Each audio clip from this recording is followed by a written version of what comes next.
ഇന്ന് നമുക്ക് വെറും 10 മിനിറ്റ് കൊണ്ട് തയ്യാറാക്കാൻ പറ്റിയ ഒരു റെസിപ്പിയാണ്. പഴയകാല രുചിക്കൂട്ടെന്ന് തന്നെ പറയാം. സൂപ്പർ ടേസ്റ്റ് ആണ്, എല്ലാവർക്കും ഇഷ്ടാവും. വളരെ സിമ്പിൾ, തേങ്ങയുടെ ഒന്നും ആവശ്യമില്ല, പെട്ടെന്ന് ഉണ്ടാക്കാൻ പറ്റിയതാണ്. അപ്പോൾ എല്ലാവർക്കും നമ്മുടെ വീഡിയോയിലേക്ക് സ്വാഗതം.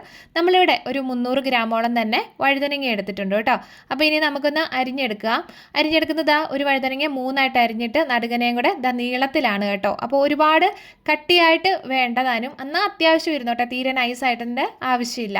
ഇനിയിപ്പോൾ ഇതെല്ലാം കൂടെ അരിഞ്ഞിട്ട് നമുക്കൊരു പാത്രത്തിലേക്ക് വെള്ളത്തിലേക്കാക്കി ഇട്ടിട്ടുണ്ടേ. അപ്പോൾ ഇതൊരു 5 തൊട്ട് 10 മിനിറ്റ് വരെ ഇടുകയാണെന്നുണ്ടെങ്കിൽ വഴുതനങ്ങയ്ക്കകത്ത് ഒരു കറയൊക്കെ ഉണ്ട്, അതൊക്കെ ഒന്ന് പോയി കിട്ടും. വേറൊന്നും കൊണ്ടല്ല, അത് ചിലർക്കൊക്കെ അലർജി ഉണ്ടാവും. അത് മാത്രമല്ല നമ്മുടെ വായിലൊക്കെ ചെന്നിട്ടുണ്ടെങ്കിൽ അത് ചിലർക്ക് പൊള്ളലൊക്കെ ഉണ്ടാവാനുള്ള സാധ്യതയുണ്ട്. അതുകൊണ്ട് നല്ല വൃത്തിയായിട്ട് കഴുകിയെടുക്കാം കേട്ടോ. ഇനിയിപ്പോൾ ഒരു ചട്ടിയിലേക്ക് വെളിച്ചെണ്ണ ഒഴിച്ചു കൊടുക്കുന്നുണ്ട്, ലേശം മതിയാവും കേട്ടോ. അപ്പോൾ വെളിച്ചെണ്ണ ഒന്ന് ചൂടായതിന് ശേഷം അതിലേക്ക് നമ്മൾ അരിഞ്ഞു വെച്ചിരിക്കുന്ന വഴുതനങ്ങ കഷ്ണങ്ങളെല്ലാം കൂടെ ഇട്ട് കൊടുക്കാം. കൂടെ തന്നെ എരിവിനനുസരിച്ചുള്ള പച്ചമുളകും കൂടെ ചേർത്ത് കൊടുക്കുന്നുണ്ട്. സാധാരണ നമ്മൾ കറിക്ക് ഉപയോഗിക്കുന്നേക്കാളും ലേശം പച്ചമുളക് കൂടുതലായുള്ളതാണ് ഇതിന് ഏറ്റവും നല്ലത് കേട്ടോ.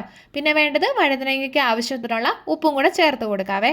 ഇനിയിപ്പോൾ ഉണ്ടല്ലോ, ഈ വഴുതനങ്ങയ്ക്കകത്തെ ആ വെള്ളമൊക്കെ ഒന്ന് ഇറങ്ങി നല്ല രീതിയിലൊന്ന് വറ്റി മാറ്റി നന്നായിട്ടൊന്ന് ഉടഞ്ഞ് ഏകദേശം വരുന്ന പരുവം. പിന്നെയെന്ന് വെച്ചിട്ടുണ്ടെങ്കിൽ വേണ്ടവർക്ക് ഫ്രൈ ചെയ്ത പോലെ എടുക്കാവുന്നതാണ്, ഇല്ലെങ്കിലും കുഴപ്പമില്ല. നല്ല വെന്തുടഞ്ഞ് നമുക്ക് പാകത്തിന് കിട്ടിയാൽ മതി.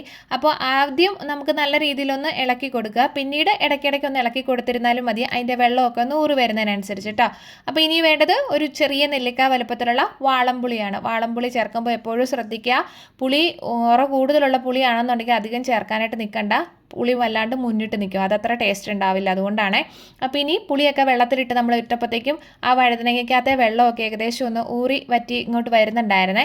അപ്പോൾ നമുക്കതെല്ലാം കൂടെ ഒന്ന് പിന്നെ വറ്റിച്ചെടുക്കണം. അപ്പോൾ അതവിടെ ഇരിക്കട്ടെ. ഇനിയിപ്പോൾ നമുക്ക് ഒരു കുഞ്ഞ് ചേരുവ വറുത്തെടുക്കാനുണ്ട്. 1/2 ടീസ്പൂൺ ഉലുവയും ഒരു 5-6 വറ്റൽമുളകും ഒരു 1-2 തണ്ട് കറിവേപ്പിലയും കൂടി ഇട്ടിട്ട് നമുക്ക് ചെറുതായിട്ടൊന്ന് റോസ്റ്റ് ചെയ്തെടുക്കുന്നുണ്ട്. എണ്ണയൊന്നും ഒഴിച്ചു കൊടുക്കേണ്ട കാര്യമില്ല, അല്ലാതെ തന്നെ റോസ്റ്റ് ചെയ്തെടുത്തിരുന്നാലും മതിയാവും. ഈ വഴുതനങ്ങ കൊണ്ടുള്ള റെസിപ്പി നമ്മൾ ഇതിനു മുമ്പും നമ്മുടെ പേജിൽ ചാനലിൽ അപ്ലോഡ് ചെയ്തിട്ടുണ്ട്. അപ്പോൾ കാണാത്തവരൊക്കെ ഉണ്ടെന്ന് കണ്ടു നോക്കണേ. ഞാൻ അവസാനം ഇതിൻ്റെ ലിങ്ക് കൊടുത്തേക്കാം കേട്ടോ.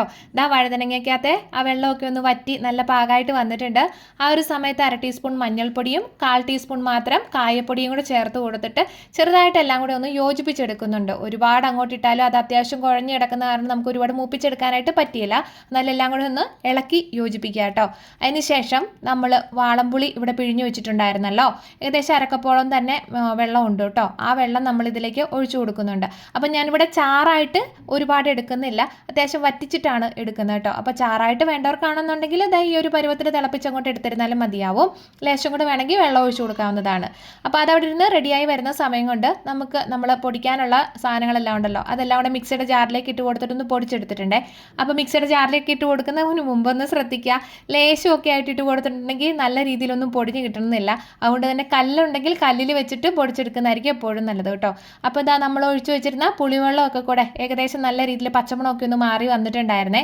ഇനിയിപ്പോൾ അതിലേക്ക് ഒരു ഉപ്പിൻ്റെ ലേശം കുറവുള്ളത് കൊണ്ട് തന്നെ ഉപ്പും കൂടെ നമ്മൾ ചേർത്ത് കൊടുത്തിട്ട് നല്ല രീതിയിലൊന്ന് ഇളക്കി എല്ലാം കൂടെ യോജിപ്പിച്ചെടുക്കുന്നുണ്ട്. ഒരു സ്വല്പം കൂടെ വറ്റിച്ച് നമുക്ക് നന്നായിട്ട് എടുക്കാവുന്നതാണ് കേട്ടോ. അപ്പോൾ ഇതാ ഏകദേശം കുറച്ചുകൂടെ ഒന്ന് വറ്റി നന്നായിട്ട് വന്നിട്ടുണ്ടേ. അതുപോലെ തന്നെ വഴുതനങ്ങയും നന്നായിട്ടൊന്ന് വെന്ത് പാകമായിട്ട് തന്നെ വന്നിട്ടുണ്ട് കേട്ടോ. അപ്പോൾ നമുക്കിതിനെ ഒരു കാര്യം ചെയ്യാം, വാങ്ങി വെക്കാം. പിന്നെ വേണ്ടത് കുറച്ച് കടുക് പൊട്ടിക്കുന്നത്. കടുക് പൊട്ടിക്കാനായിട്ട് വെളിച്ചെണ്ണ തന്നെയാണ് ഉപയോഗിച്ചിരിക്കുന്നത്. പിന്നെ അതിലേക്ക് കടുക് ഇട്ട് കൊടുക്കുന്നുണ്ട്. അതുപോലെ തന്നെ വറ്റൽമുളകും കറിവേപ്പിലയും കൂടി ഇട്ടിട്ട് മൂപ്പിച്ച് നമുക്കിതിലേക്ക് ചേർത്ത് കൊടുക്കാം. ഉള്ളി, വെളുത്തുള്ളി അങ്ങനെയുള്ള ഐറ്റംസ് ഒന്നും ഇതിലേക്ക് നമ്മൾ ചേർത്ത് കൊടുക്കുന്നില്ല. അതെല്ലാം കൂടെ നമ്മൾ കടുക് പൊട്ടിച്ചത് കറിയിലേക്ക് ഇട്ട് കൊടുത്തിട്ട് നമ്മൾ വറുത്ത് പൊടിച്ച് മാറ്റി വെച്ചിരിക്കുന്ന പൊടിയും കൂടി ഇതിലേക്ക് ചേർത്ത് കൊടുത്ത് ഒരു 2-3 മിനിറ്റ് നല്ല രീതിയിലൊന്ന് ഇളക്കി നന്നായിട്ടൊന്ന് യോജിപ്പിച്ചെടുക്കുക. സൂപ്പർ ടേസ്റ്റ് എന്ന് പറഞ്ഞാൽ ചോറുണ്ണാനായിട്ട് ഇതിൽ പരം വേറൊരു കറിയും ആവശ്യമില്ല. തീർച്ചയായിട്ടും ഒന്ന് ട്രൈ ചെയ്ത് നോക്കൂ.